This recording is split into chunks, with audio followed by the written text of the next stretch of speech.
এই দীর্ঘ সীমান্ত সুরক্ষায় চুয়াডাঙ্গা ব্যাটালিয়ন এর কর্মরত সকল সদস্য বিভিন্ন প্রতিবন্ধকতার মাঝখানে থেকে সীমান্তের অতন্ত্র প্রহরী হিসেবে দিনরাত নিরলসভাবে দায়িত্ব পালন করে যাচ্ছে।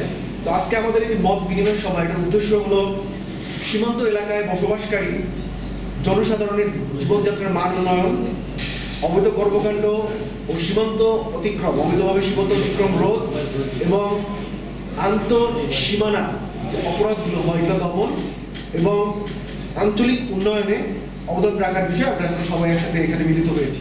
বিজিবি হবে সীমান্তের আস্থা ও নিরাপত্তার প্রতীক। এই মূল মন্ত্রকে বুকে ধারণ করে বিজিবি সকল সদস্য প্রতিনিয়ত সীমান্তে দায়িত্ব পালন করে যাচ্ছে। সীমান্তে শান্তি, স্থিতিশীলতা ও আইন শৃঙ্খলা রক্ষার্থে বিজিবি নিরলসভাবে কাজ করে যাচ্ছে। বিজিবি শুধু একটি বাহিনী নয়, এই অঞ্চলের মানুষের নিরাপত্তা, আস্থা ও সহমর্মিতার প্রতীক। আমরা বিশ্বাস করি জনগণের প্রত্যক্ষ ও পরোক্ষ সহযোগিতা ছাড়া সীমান্তে নিরাপত্তা নিশ্চিত করা সম্ভব নয়। ছেলেদের আড্ডা বা এরকম হয় কলেজগুলো বা স্কুলের মাঠ সন্ধ্যার পরে, সেগুলো আমি কিন্তু ভিজিট করেছি। তো যেহেতু উপজেলা থেকে সীমান্তবর্তী এলাকাটা একটু দূরে হতে সবসময় আমাদের পক্ষে কিন্তু আসাটা সম্ভব হয়। এই মেসেজটা আপনারা যদি আমাদেরকে একটু আরও সহযোগিতা বা আমরা পারস্পরিক সহযোগিতার মাধ্যমে যদি আরও সমন্বয় করতে পারি, তাহলে এই মাদকটা আমরা অনেকটা হ্রাস করতে পারব। এটি একটি বিষয়। আর জনসচেতনতার বিষয়গুলো এসেছে, এটা আমার এখানে যারা জনপ্রতিনিধি আছেন, সাংবাদিক ভাইরা আছেন, তো আমার কাছে মনে হয়েছে যে এক্ষেত্রে কিন্তু সবারই ভূমিকা আছে।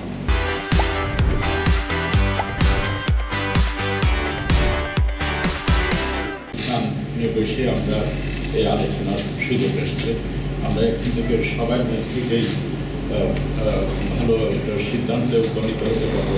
সবাই ক্ষুদ্র ক্ষুদ্র পয়েন্টের ভিত্তিতে জ্ঞানের আলোকে, যে আমরা স্যার প্রথমেই বলেছেন যে আমাদের এই দর্শনাটাকে তথা বিজিবির অন্তর্ভুক্ত যে 113 কিলোমিটার এরিয়া আছে, এই এলাকাটাকে কীভাবে উন্নয়নমূলক এবং কর্মমুখী বা ফলপ্রসূ হিসাবে গড়ে তুলতে পারে। এতদিনের যে ধারণা ছিল বিজেপি শুধুমাত্র বর্ডারে তারা বর্ডার পাহারা দেবে,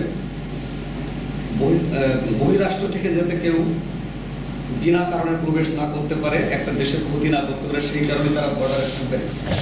পাশাপাশি তারা মাদক এবং মানব পাচার এগুলো থেকে প্রতিরোধ করবে। কিন্তু আমি আজকের আয়োজনে যে বিষয়টি শুনলাম, যে সামাজিক দায়বদ্ধতা থেকেও শুধুমাত্র বর্ডার পাহারা দেওয়াই তাদের কর্তব্য না, তারা এই সমাজের জীবন মান উন্নয়নের জন্য তারা কাজ করে এবং তার নৈতিক দায়িত্ব। তো সেই কারণে আমরা যদি প্রথম অবস্থায় কিছু পয়েন্ট আউট করেছেন, এখানে আমরা বলতে চাই যে আসলে বর্ডার বেল্টে আমরা কেন মানুষ মাদকের সাথে জড়িত। এটা এক শ্রেণীর আমার মনে হয় দেখা যাচ্ছে যে কেউ শুধুমাত্র লেবার এক শ্রেণী, মাদকের প্রকৃত ব্যবসায়ীরা কিন্তু ধরা ছোঁয়ার বাইরে।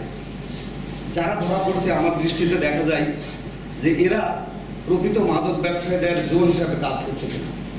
আজকে আমরা যদি বলতে পারি যে পার্শ্ববর্তী একটা রাষ্ট্র ভারতের সাথে আমাদের এই বর্ডার বেল্ট, এই দেশ থেকে আজকে হেরোইন, ফেন্সিডিল এবং ইয়াবার মতো মাদক দ্রব্য দেশে পাচার হয়ে শুধুমাত্র আমাদের যুব সমাজ, ছাত্র সমাজকে ধ্বংস করছে তাই না, এদেশ থেকে কোটি কোটি টাকা কিন্তু পাচার হয়ে যাচ্ছে। আমরা দেখেছি যে একজন মাদক ব্যবসায়ী কিন্তু গুলিবিদ্ধ মারা যাচ্ছে না, একজন ইয়াবাই ব্যবসায়ী বা ফেন্সিডিল ব্যবসায়ী গুলিবিদ্ধ মারা যাচ্ছে না, মারা যাচ্ছে একজন কৃষক, সে নোম্যান্স ল্যান্ডে কৃষিকাজ করতে যাচ্ছে, বাংলাদেশের একজন মানুষ, সে গুলিবিদ্ধ হয়ে মারা যাচ্ছে।